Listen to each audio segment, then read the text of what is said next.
هتعمل ايه لو انت اللي مسؤول عن حماية مكان كامل من غدر البشر؟ ده اللي هنعرفه في ملخصنا النهاردة. بيبدأ فيلمنا بغابة مسحورة موجود فيها نبأ الحياة، بتفيد البشر وبتديهم جمال وصحة وكل حاجة حلوة لو استخدموها. والظاهر ان البشر ومخلوقات الغابة دي عايشين مع بعض في سلام. وفجأة بيظهر بشري بيتوسل حارس الغابة انه يديله علاج لبنته علشان بتموت، وطبعا الحارس وافق وساعده، بس للأسف البشري ده الغدر في دمه، وبيرجع للغابة دي ومعاه جيش كبير عايز يستولي على الغابة باللي فيها، وطبعا من ضمنها نبأ الحياة. بس للأسف الحارس مش هيعرف يحارب ده لوحده، فبيتواصل مع أرواح الغابة علشان تساعده، وبيحرق كل الموجودين. وبعد ما مخلوقات الغابة بتفوق بيقرروا يحطوا قانون لحمايتهم، وهو إن البشريين ما يخطوش عتبة بيتنا يا كبير. وبعد سنين كتير بنشوف الجنية القمر مافكا وهي بتصحى في الربيع وبتصحي مخلوقات الغابة، وبيبان عليها إنها محبوبة جدا من كل المخلوقات حتى أنا كمان. وفجأة بتلاقي مافكا حيوان مفترس ابنه وقع في فخ من فخاخ البشر زمان وقت الحرب، فبتروح علشان تساعده. وبتلاقي المافكا إن الحارس عامل اجتماع مهم لكل مخلوقات الغابة، وبنيجي لقرية البشر وبيكون عندهم عرض موسيقي، وبنشوف هنا بطلنا لوكاس وهو بيعزف، وبتظهر عربية بيكون فيها بنت اسمها كلينا ووشها استغفر الله عليه غضب ربنا. المهم بتوزع ورق على الناس كلها وبتقول ان دي وظيفة بمرتب خزعبلي، فلوكاس بياخد الورقة وبيمشي ومش بيلحق حتى يقراها لان في ولد جه وقال له الحق الحق عمك عيان وشكله كده بيودع. فبتكمل كلينا بعد ما لوكاس ما بيمشي بتقول لسكان القرية انها الوريثة الوحيدة وانها بنت الراجل الوحيد اللي قدر يروح الغابة، وبتعرض عليهم الشغل واللي هو عبارة عن انهم يروحوا الغابة علشان يجيبوا لها ورق شجر من شجرة معينة. بس طبعا كله بيشوفها انها مجنونة ومحدش عايز يروح الغابة الشؤم دي، وتغور هي وفلوسها. فبتروح كلينا وهي متعصبة وبتقول للمساعد بتاعها انه لازم يساعدها في الموضوع ده. المهم لوكاس وصل لبيت عمه اللي باين عليه التعب، وبيدور على الفلوس اللي محوشها علشان يجيب لعمه علاج ويخف. فلما بيكسر تحويشة عمره بيلاقيهم ملاليم حرفيا، فبيفتكر ورقة الشغل اللي اتوزعت عليهم وبيقرر يروح لكلينا علشان ينقذ عمه. ولما بيوصل لكلينا بتقوله هي عاوزة منه ايه، وبتقوله هبعت معاك مساعديني للغابة، وبتديله خريطة وبتقوله لما تلاقي مكان الشجرة دي علم عليها في الخريطة يا قمر. ويا عيني لوكاس مش قدامه اي حل تاني، الواد عايز ينقذ عمه هيعمل ايه يعني. وبنرجع تاني لاجتماع الغابة، وهنا الحارس بيبلغهم ان هو كبر وعجز ومبقاش قادر يحمي الغابة دي، وانه استدعى الارواح علشان يختاروا حارس جديد، وبالليل هيعرفوا الارواح اختارت مين علشان تديله قوتها. وهنا بنشوف حوريات البحر، وفي واحدة منهم اسمها مبينا وكانت بتتريق وبتقول ان اكيد الارواح مش هتختار مافكا لانهم عايزين حد قوي، لكن مافكا دي هبلة وطيبة واللي في قلبها على لسانها ومش هتعرف تحكم اي حاجة. المهم بيوصل لوكاس للغابة مع الاخين الحلوين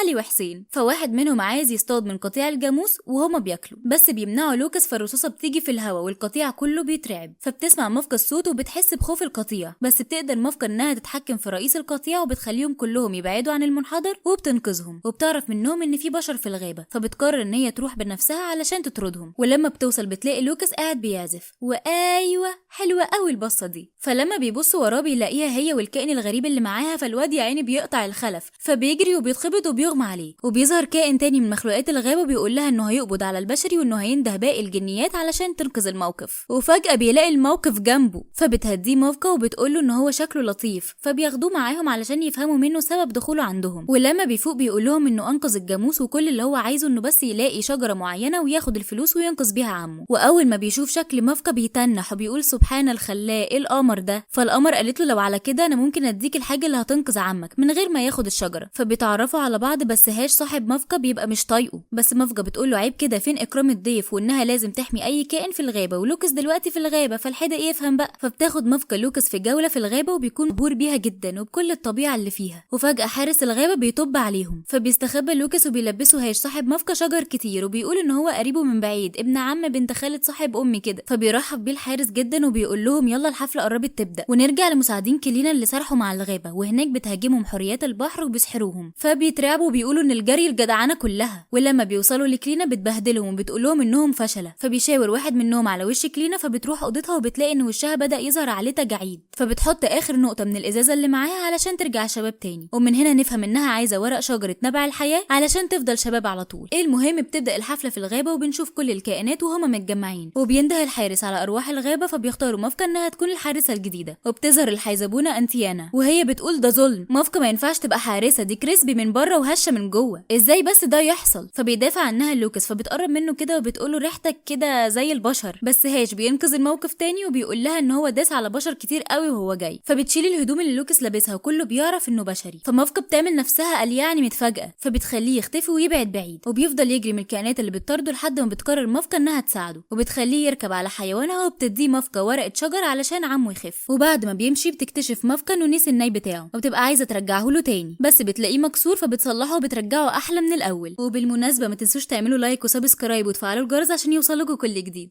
المهم بيوصل لوكاس وبيعمل مشروب من ورق الشجر لعمه وبيلاقيه بيرجع شباب من تاني وصحته بترجع احسن من لوكاس ذات نفسه. بس بيظهر المساعد بتاع كلينا وبيكون مراقب كل حاجه، فبيجري عشان يبلغ كلينا باللي حصل، فبتقوله خليك وراه علشان نعرف هنوصل ازاي للشجره. وهنا مافكا بتتكلم مع صاحبها وبتقوله انها عايزه تشوف لوكاس مره تانية وعايزاه يعزف لها تاني حتى لو هتكون دي اخر مره، بس بتقول انا دلوقتي حارسه للغابه هسيبها ازاي. بس بقى نقول ايه، استعنا بالحنين وراحت القريه، فبتقرر انها تغير لون شعرها البني عشان محدش يعرف انها جنيه، وبتلبس لبس مقطع بتلاقيه. وفي الوقت ده بيكون لوكاس قاعد بيعمل لمافكا سلسله هديه، يا اخي يا ريتني كنت مافكا والله. وفجاه بتظهر مافكا وحتى وهي لابسه خيش زي القمر، ليه حق بصراحه. فبيفرح لوكاس وبياخد منها الناي، فبتطلب منه يعزف لها عليه، بس لوكاس قال لها انه عنده النهارده عرض مع الفرقه بتاعته، فيا سلام لو تحضريها. وفعلا بيروحوا وبياخدوا معاهم كلب لوكاس، وبترقص مافكا مع لوكاس وبيكونوا مبسوطين جدا. بس اول ما بيعزف لوكاس بيظهر شكل مافكا الحقيقي وبتنور، فبتظهر كلينا فجاه وبتقول لهم دي جنيه وعايزه تسحرنا وتموتنا كلنا، وان اهل مافكا حرقوا اهلها زمان ولازم تنتقم منها. وفعلا بيتجمعوا كلهم على مافكا وبيخطفوها، ولوكاس حاول يساعدها بس ما قدرش لانهم اكتر منه. وفجاه بيظهر صاحب مافكا وبيساعدها تهرب، فبتحاول مافكا تستخدم قواها بس اهل القريه مش سايبينها في حالها. وفجاه بيظهر حارس الغابه وبينقذها، وساعتها بتاخد كلينا السلسله اللي لوكاس عاملها لمافكا وبتقول كده انا خطتي كملت. وبعدها بنلاقي الحارس بيتكلم مع مافكا بعد ما بيوصلوا الغابه، وبيقول لها انا كمان غلطت نفس غلطتك زمان لما وثقت في بشري، وبيحكي لها اللي حصل بالتفصيل الممل، وبيقول لها ان هي الوحيده اللي تعرف الحكايه دي، وانه وقتها عشان يقدر يحارب استدعى روح الغضب وخد منها قوه كبيره، وانه من وقتها ما بقاش زي الاول لان في المقابل دفع ثمن كبير، واكيد البشر هيتجمعوا وهيقضوا على الغابه تاني ولازم كلنا نستعد لده. المهم نرجع للوكاس اللي كلينا حبساه في السجن، فبترمي له الخريطه وبتقول له قول لي فين مكان الشجره والا هموت لك حبيبه القلب. وبيشوف فعلا ان مافكا معاهم بس مغمين وشها، فبيسمع كلامها وبيقول لها سيبيها بقى، فبتشيل الغطا من على وش مافكا وبتقول له شربتها يا كروديا، فبتقفل عليه كلينا الباب وبتفتح عليه الميه عشان يغرق ويموت.